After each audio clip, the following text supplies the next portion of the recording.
Hi, I'm Shannon, and welcome to my channel.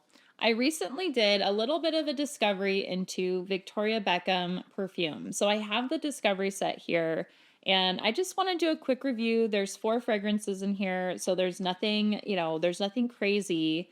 But I just wanted to highlight these, and I did pick up 2 full bottles. So if you're curious about which ones I thought were full bottle worthy, then just keep watching.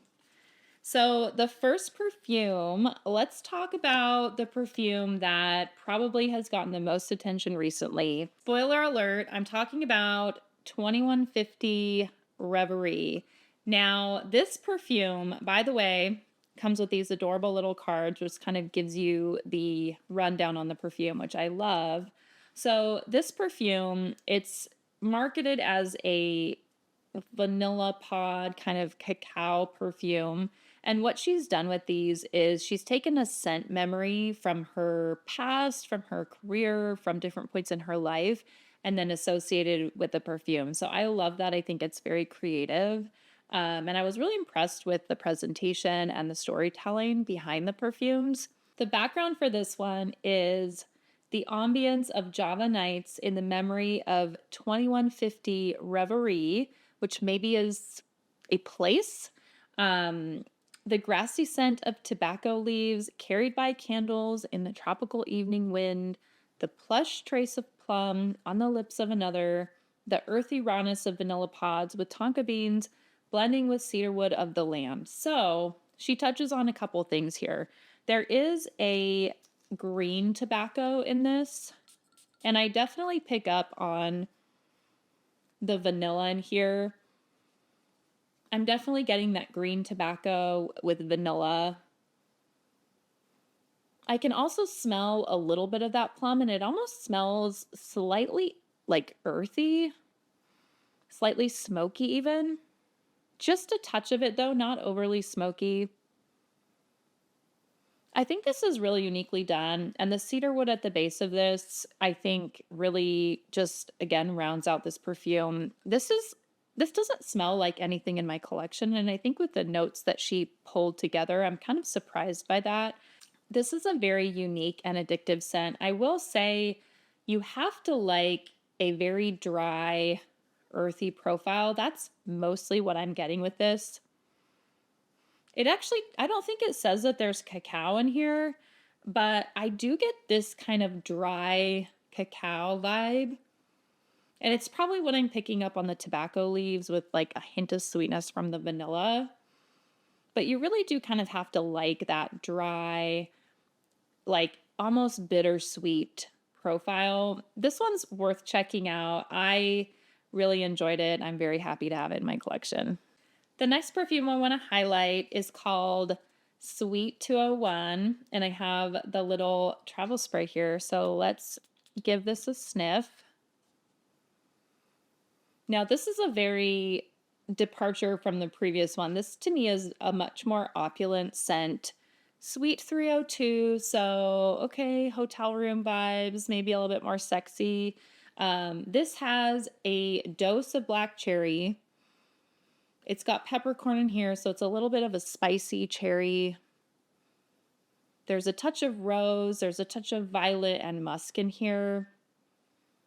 I'm also getting the papyrus black leather. So this is a little bit of a more masculine leaning scent profile. And again, there's tobacco leaf in here, so she must really like tobacco, which I also love.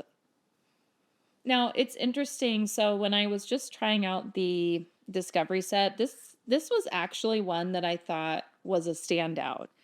But I have so many cherry perfumes that after I wore it a little bit and after I was trying it, I felt like I have others that I prefer. I love Cyrene.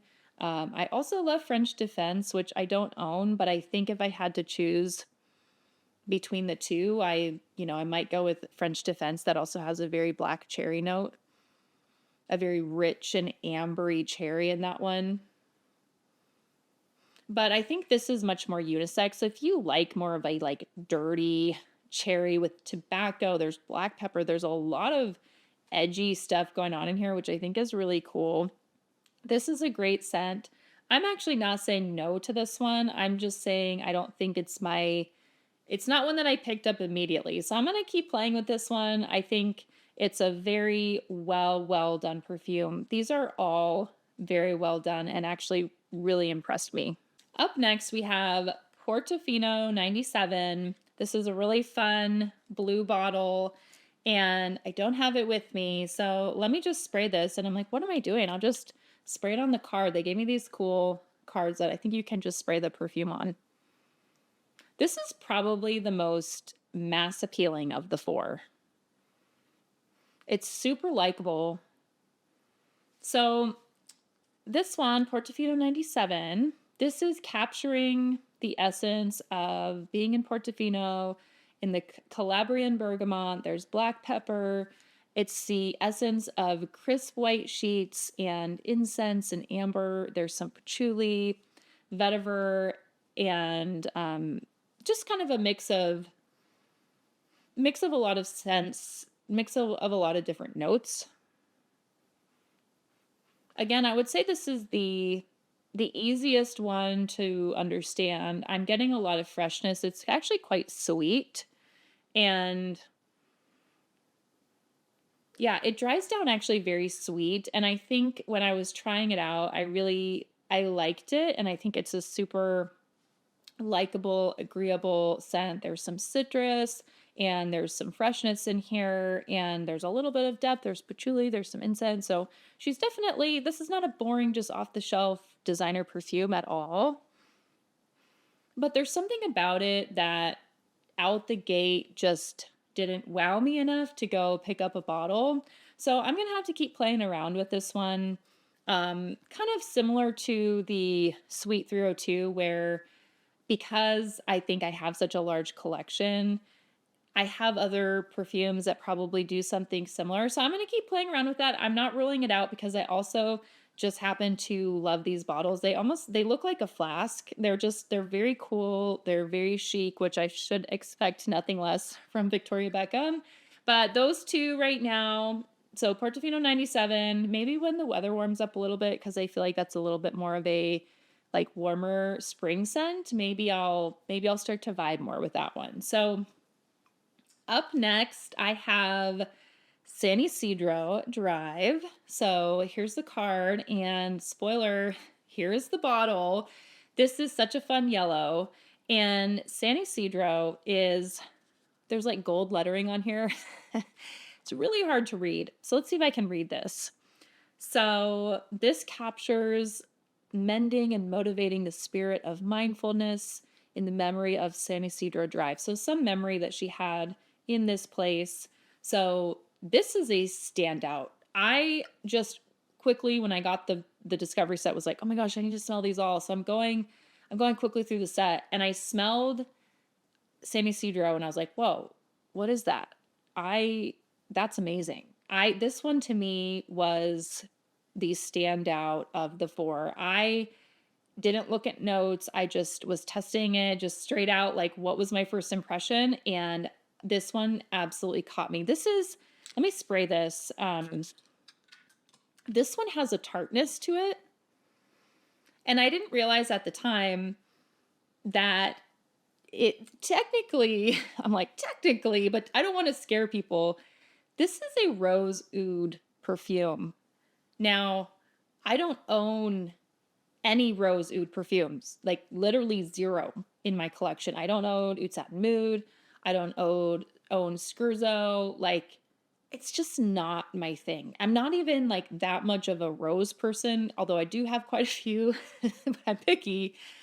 This is incredible. The tartness of the passion fruit in here makes this bright and crisp and tart.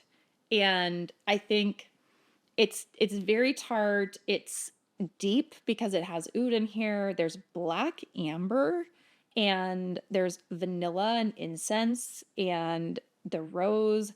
This is divine. This stuff is divine. I wore this the other day, and it's one of those things that I'm just like, oh my God, I smell so good. I'm just like, I don't even care. Like, I just don't care if people can smell me, but I just kept going back to it. And when I first sprayed this and pretty much immediately fell in love with it, when I saw the notes, I was like, what? Because I just didn't immediately pick up on that. And so I'm just plugging this one because if you would not gravitate towards that like at all. I mean, I would have thought that Reverie would be my favorite. I like that one. That one is a like. This one is a love for me. I think it's very, very good. I know we all have unique taste, but this was my favorite. This was my standout. I do like all four. I think all four are actually very good. So, like I said, I'm going to keep playing around with the other two. I never say never because a lot of times I end up with perfumes I say I'm not going to buy, but I'm going to keep playing around with the other two. I like both of those a lot as well. But so far, out of the four, these are the two that I took home, and I am thrilled with both of them. This one is just, I mean, it's up there for me, and this one's super cozy and very unique and different. So all in all, I'm very happy. I know I'm kind of late to the game because these are not brand new releases, but if you haven't checked out the Victoria Beckham set, get the discovery set, try it out, wear it on skin. Maybe don't look at the notes, like forget this video. Sometimes that could be misleading. So if you haven't checked it out, please do. And I hope this video was helpful if you're trying to figure out if they would be for you or not. But I was personally very impressed with the presentation, the concept behind the perfumes. I thought it was immaculately done.